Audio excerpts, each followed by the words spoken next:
Hello, friends. This is Dave Hurwitz, executive editor at ClassicsToday.com, coming to you from the Overflow Room.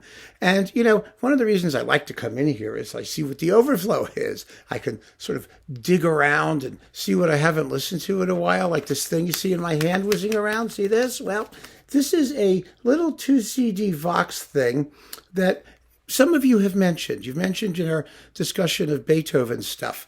It's Michael Gielen's Eroica, which is still available. I just looked, at least separately. And it's coupled in this case with his Busoni disc, which has the Turandot suite, which is just marvelous, and the two studies for Doktor Faust, the Saraband and Cortege, which are also pretty marvelous. It's really good stuff, I have to say. And these performances are just wonderful. When Michael Gielen was in Cincinnati, which must have been quite a period. I mean, I wasn't in Cincinnati, but I'm sure that it was musically quite interesting. He did this symphony on Vox, the Eroica, and nobody quite knew what to expect because Gielen had this reputation as a avant-gardist, a well-deserved one. And as Beethoven, is sort of a curiosity, I would say, right?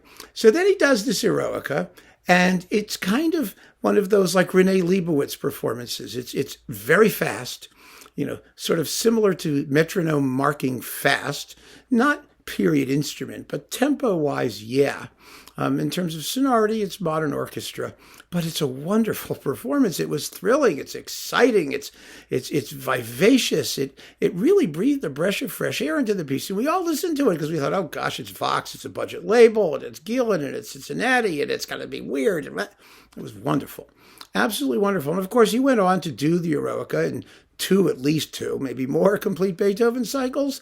And God knows how many other versions he did. But this one has held up. It has held up very well. I mean, all of his interpretations of the work are quite similar. But it's a wonderful, fresh version of the Eroica. And I just wanted to mention it. I wanted to mention it because when we talked about the Eroica and when we talked about Gielen, some of you recalled this, and rightly so. It was a sort of a mini landmark in the history of Eroica recordings. I say mini not because it's not a wonderful performance, it is, but because there was, even then, there were so many of them out there. It was impossible to just sort of limit it or cut it down. But my goodness, this still sounds great. I mean, I just put it on again and was playing it and was having such a good time. Now, the Busoni stuff. The Busoni. The Turandot suite is wonderful. It's probably Busoni's best orchestral work, even including the big piano concerto. It's colorful. It's tuneful. It's got lots of fake Chinese stuff in it and some very interesting fake Chinese stuff. It's got the Turandot's Frauengemach, which is her, her boudoir, where she gets herself all duded up with her women. And as she's getting herself duded up with her women, in comes this tune that Busoni thought was a Chinese tune, but turns out to be Greensleeves. I mean, it's so completely incongruous in the context of this. I love it. And when this disc came out, everybody had to have it because you had to have it for Greensleeves. Because, to play it for your friends and say, what is that? Oh, it's Turandot. It's Italian, Chinese, German, sort of. And it's none of those things. It's marvelous. I'm going to play it for you. Where is the Frauengemach chamber? It's only 2 minutes and 17 seconds. So let's listen to it, shall we? And have a good time.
So the Busoni part is wonderful. Now, I don't know if this is still around or if you can find it used or new or however at a reasonable price. But I know the Eroica is, and the Busoni, I don't know. I mean, if you can get it, get it. They're just two great Gielen performances that don't deserve oblivion. And I assume, because I hear that Naxos, which now owns Vox, is working on, reassembling the catalog or at least releasing, some of the good stuff again as physical product, and then maybe make sure that the other stuff is available as digital downloads. I don't know what the overall plan is going to be, but I do know that they're working on it. So in anticipation of something nice happening, and as a friendly suggestion to the folks at Naxos, make sure this comes out again. These are two important discs in the Gielen discography before, all of the German radio stuff started popping out like a geyser. I think it's really worth your notice. So I thought I'd mention it as long as I'm here, overflowing. So keep on listening, friends. Thank you so much for joining me. Take care.